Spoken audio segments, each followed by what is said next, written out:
This is just spectacular. You never see something like this. This is an awesome beginner bike buy, guys. That is cheap as heck. This is so sick. Folks, I've made it my personal crusade now in 2023 to basically show everyone that you don't need to buy a Chinese bike in a box. Today, we are going to be looking at motorcycles all under $3,500 that I found on my local listings to show you that you can get a great motorcycle for cheap that isn't some unreliable junk Chinese bike in a box.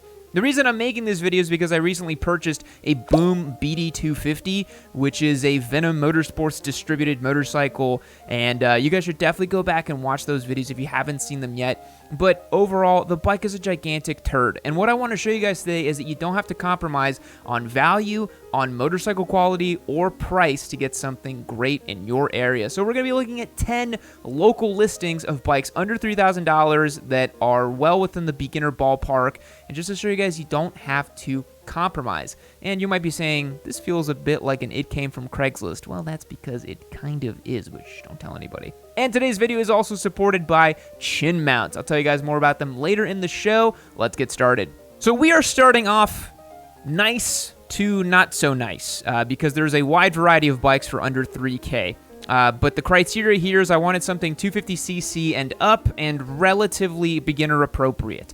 And guys, the first one I found absolutely knocked it out of the park. It's a 2008 Ninja 250R going for $3,500. Now, this is without a doubt the cleanest Ninja 250 I have ever seen in my life. This looks like a showroom Ninja 250, and I think it is, which is crazy. So this is not a typo up here. 872 original miles.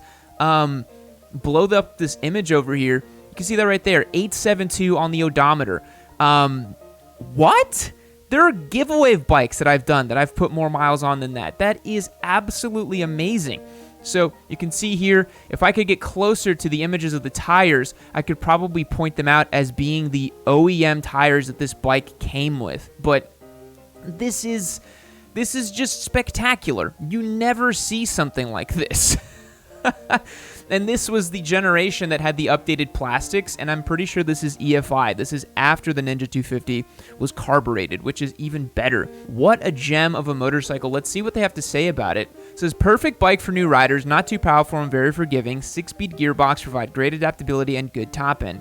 Exceptionally low mileage, full service at 350 miles ago, and new tires. So they did put new tires, not the OE tires from, that would be 15 years ago. My God, 2008 was 15 years ago. Yikes. Runs great and gets great gas mileage, no damage, never laid down. Selling because I upgraded to a larger bike. Buyers are handled on a first come first serve basis. You could probably talk this guy down to $3,200, but honestly, he'll be able to sell this for that amount of money all day long. It's a super clean little entry-level beginner bike, and yeah, it's a 250 and all that, so you could make the case it's like, well, it's not that fast, but you know, we're looking at the Boom BD250. I'd rather have an original Ninja 250 over a Boom BD250 any day of the week. Parallel twin, Japanese reliability, going to be turnkey. Awesome find over here. Let's move on to the next one. So the next one I found is, to be honest, even better. This is a 2003 Kawasaki Ninja 500. So if you don't know, Kawasaki made the Ninja 250 and the 500 for a long time. The 500 ran relatively unchanged for like 18 years, I think. It was a long time. A buddy of mine actually used to have one of these, and they're pretty sweet little bikes. They're very comfortable, very amenable ergonomics. You can see here, nice, easygoing rider triangle. And although it is a 500, it is most certainly a beginner bike. It is not going to scare anybody. So this bike is listed for $2,700, and it has 5,300 miles on it, which is absolutely nothing for a 20-year-old motorcycle. This bike is clean, it's OEM, there's no distasteful modifications done to it. I'm loving what I'm seeing here. This is really good, and this is an awesome beginner bike buy, guys. Like, this is a perfect on the cheap, budget, entry-level motorcycle. 2003 Kawi Ninja 500, clean title in hand, 5,300 original miles, brand new Michelin Pilot tires, carburetors fully rebuilt and balanced, 100% ready to ride. This guy says, I bought this bike with the intention of riding it cross-country and prepped it as such. I'm a mechanic and went fully through the bike. It had been sitting, clearly was stored indoors, and still had the original tires. I replaced the tires, fully rebuilt the carburetors, added a fuel filter, changed the oil, replaced the air filter, went through the whole bike, replacing little things like mismatched hardware, sagging turn signals, clean lube, tensioned the chain, inspected the brakes, checked the torque on critical fasteners, checked and adjusted valve clearances, etc. Bike is 100% ready to go. Dude, this is amazing. This is a $2,700 bike that was stored indoors, that has been professionally looked at by a mechanic. You can't ask for something better than this as a beginner. If you're in the Austin area, dude, snap this thing up, because this is a perfect starting point for motorcycles. And for $2,700, it's cheaper than the BD250 and faster and better, and just just get this instead of that. Let's check out the next bike. Okay, this one, we're moving down the quality scale, okay? We had like two perfect Ninjas, 250 and 500s is ready to go. We're now going to Kawasaki Kyle territory, a 2009 KLX Supermoto. Now, KLXs, if you don't know, they are the lovable little dual sport bikes from Kawasaki. So this is definitely a street trim bike. Guy says nothing crazy done to it besides a new clutch. The battery is fairly new. Tires are less than 4 months old. He said I rode it quite often and kept up on regular maintenance. So that's something you'd want to definitely check out when you go look at the bike, because this looks like it was owned by somebody who was perhaps a bit of a hooligan. You got two young fellas with their hoods up there near the bike, and it's kind of like in the middle of a corner of a house. I would definitely give this bike a thorough once-over. Looks like they did a big group ride with a bunch of other Supermotos and wheelie boys and that sort of thing, which is all fun. You know, it doesn't mean the bike is in bad shape. The guy says, I bought it to learn how to ride, and I'm ready for a bigger bike. He says, the reason why I'm selling so cheap for $2,000, that is cheap as heck, is because I came home from a trip and it wouldn't turn over. I work a lot and not mechanically inclined, so shoot me your best offer. This could be the steal of the year here in Austin. There's probably a very simple reason why this thing won't start. He says the battery is fairly new. It could be something as simple as the battery not being connected properly. It could just be unseated. You could go and check for the basics for compression, spark, plugs, all that good stuff. Make sure that the bike is in good shape. A 2009 KLX Supermoto, if I remember correctly, is fuel injected. So it's probably not going to have anything crazy happening to it why it won't turn over. This is definitely a great find. A little bit more wretched, but still better than a BD250. Guaranteed. Way cheaper, too. All right, next is one that I want to keep you guys keyed in on because it seems like a decent deal, but it's actually like an okay deal. So this guy is selling a Honda Nighthawk CB250 for $3,200, so about the same price as the BD2, a 2007 with 9,000 miles on it. So bare bones, super simple little bike. This guy's selling with the cover, with the jacket, with the gloves. Paint looks a little rough, a little bit right there. But overall, a pretty clean bike. I would, if it were me and I was interested in this 250, I would personally negotiate out all the gear and ask for the bike for like $2,000, because a Nighthawk CB250 is not really worth much more than $2,000. This person says, I am moving and selling my bike, upgraded with reflective birds, fiberglass pipe wrapping, mechanically updated over the past 2 years, recent oil change. I gotta say, I don't think that the fiberglass wrapping on the exhaust is much of an upgrade, to be honest. I'm just gonna put that out there. Amazing steal for someone looking for city transportation or a new rider. It says he's put a lot of money fixing up the bike over the last 2 years, making it a primary vehicle for myself until when I got a car and committed to a move. I think this is a reasonable get. Not for this price, though. $3,200, you can do a lot better. I would offer $2,000, knock it out, boom. Get yourself a tried and true Honda, because that thing will not break, guaranteed.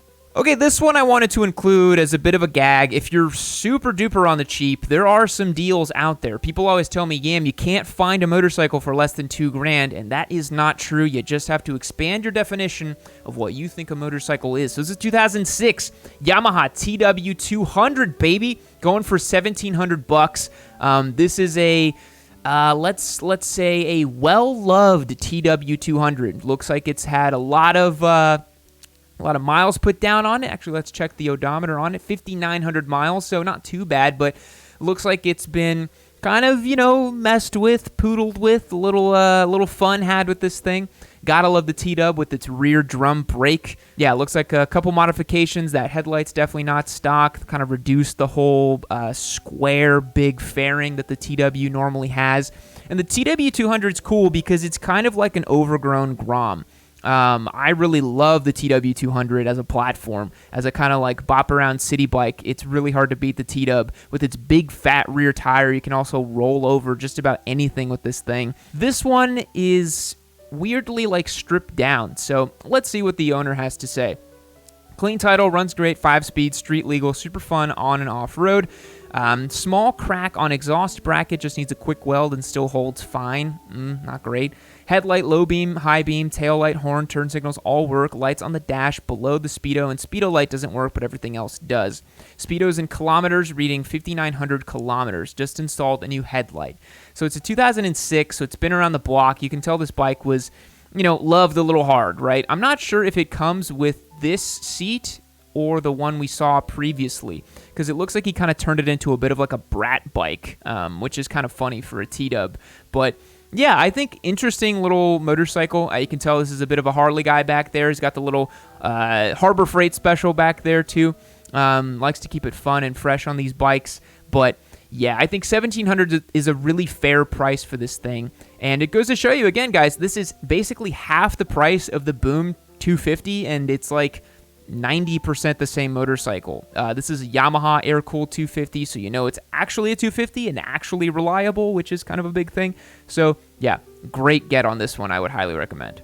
All right, folks, taking a quick moment here to shout out our sponsor, Chin Mounts. If you're a new rider or an experienced rider and you want the best way to mount up your action camera on your helmets, Chin Mounts is a great solution. So they make custom 3D printed molds for all types of different helmets. They have over 300 different varieties available on their website, and they ship to the US and Canada for free. Chin Mounts is a really cool setup where you can actually flip your action camera vertically, so if you're looking to create stuff for Instagram, TikTok, or Facebook Reels, or whatever it is, that makes it a whole lot simpler as well. Get yourself the best in action camera related accessories for your motorcycle helmet by going over to chinmounts.com/Yammy and using the code Yammy for 10% off. This stuff is super high quality, really durable, and was guaranteed to work on your helmet. So go and check out Chin Mounts at chinmounts.com/Yammy. We do appreciate their support, and use the code Yammy for 10% off. Let's get back to these bikes that are better than the BD250. All right, folks, up next is one that I would honestly not recommend this to beginners, but perhaps a returning rider who is on a budget and just wants something that's just classic. We have a 1982 Honda Goldwing 1100 going for $2,500, baby. Look how much bike you get for $2,500. Early 80s is just teeming through this thing. The exposed metal here, the bronze, the yellow pinstriping. I mean, this thing is a vision from the 1980s. It's like a time machine. And the seats, you have padding on the bags, bro. Your passenger is going to be in the utmost of comfort on the Goldwing here. This is a fantastic buy. Just for how clean this thing is, it probably has some issues running. It's probably got some weirdness with the carbs. But, dude, come on, bro. Come on. Now, I am seeing this is the 4-cylinder Goldwing, but it still will have plenty of torque and power to get up and go on the highway. So $2,500. Let's see what the owner is saying. 1982 Honda Goldwing Aspencade. Beautiful bike for its age, less than 87,000 miles. I have more chrome parts than what is on the pictures. Most every piece drag specialties made back in the day. Rides great, just not riding enough. So yeah, dude, 86,000 miles on this thing. Really, really impressive stuff. Really, dude, really clean. This is a 41-year-old motorcycle, man. 1982 to 2023, 41 years on this bad boy, and it looks like it rolled off the dealership floor. You gotta love Goldwing owners. They take care of their bikes, their pride and joy. This is super cool, and for the right beginner rider, this is a whole lot of bike for $2,500. All right, up next, we have a 1995 BMW R1100 RS going for $2,500. Now, this is the type of thing where, again, it's for a returning rider, a more mature rider, a seasoned rider. Not exactly beginner appropriate, but value for money wise, which is what we're looking at today, really, really good. 90s BMWs are a little bit more simple. We used to have a shop next to a BMW certified mechanic, and we had these kind of bikes roll into the shop all the time for basic maintenance, nothing serious. There are some issues with 90s BMWs, but overall they're relatively reliable machines. Big motor, a big heavy bike, really not for everybody, but again, value for money wise, $2,500.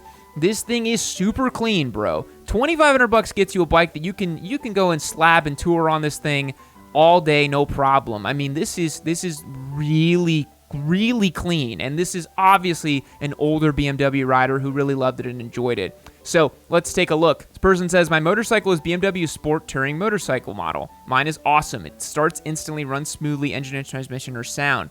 It's powerful and handles almost instinctively. It's a delight to ride. This person has 118,000 miles on this bad boy. I want to check the odometer and make sure that's correct. Yeah, I think it... Holy crap, that is. And a lot of you out there in the comments might say, yeah, that is way too many miles for me to even consider, but look at the way this thing was cared for. I would much rather see a motorcycle with high miles that was used correctly and maintained correctly than one that sat in a garage for years and years and years and did nothing. That's going to be way, way harder to keep running right.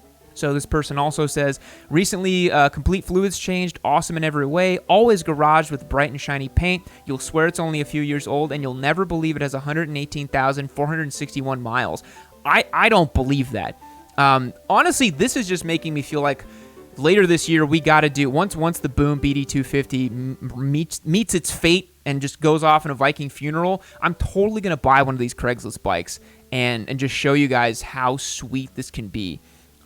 This is so sick.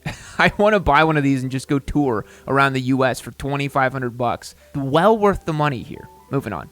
All right, so again, as I mentioned later in this video, we're getting towards the ones that I don't think are really good buys. This is the one that I don't think is that great. $3,500 for this 1973 Honda 350 Scrambler. That's just a little too old for a beginner rider, in my opinion.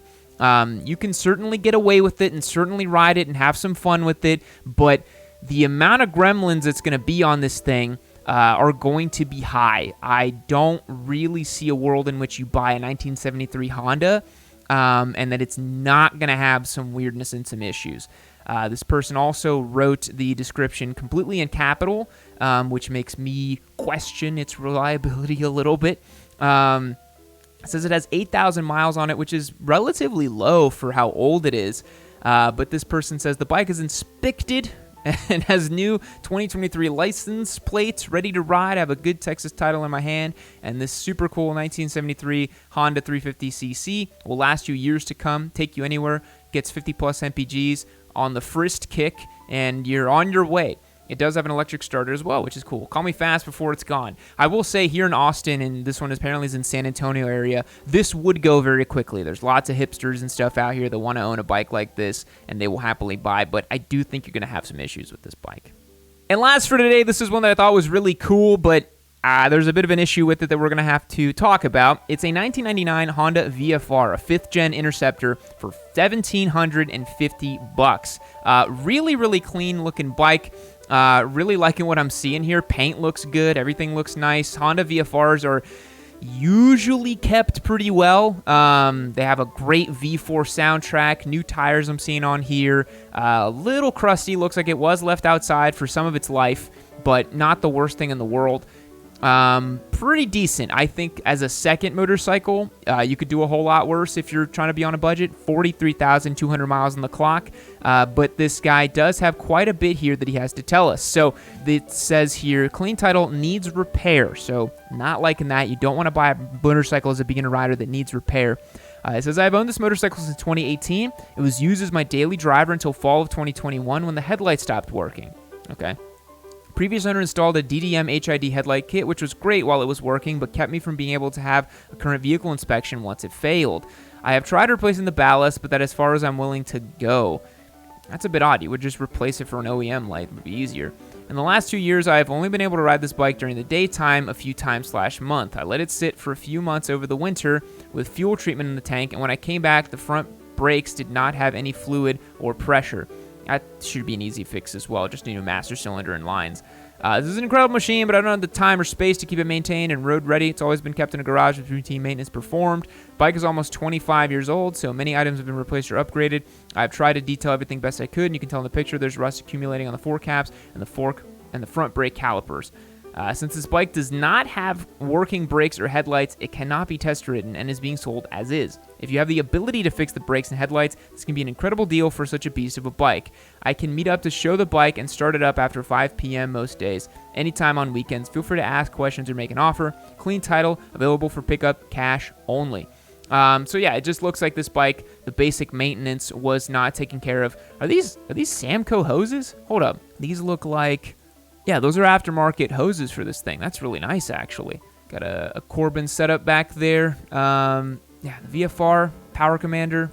Really nice ride, man. Really nice, but not really the right choice for a beginner, despite it being very cheap. All right, folks, I hope you enjoyed taking a look at these motorcycles that I found all for under $3,500 that are substantially better than a Chinese bike in a box. What do you think? Would you rather get one of these motorcycles and ride it and own it than a Chinese bike, or did you buy a Chinese bike in a box and you felt good about your decision?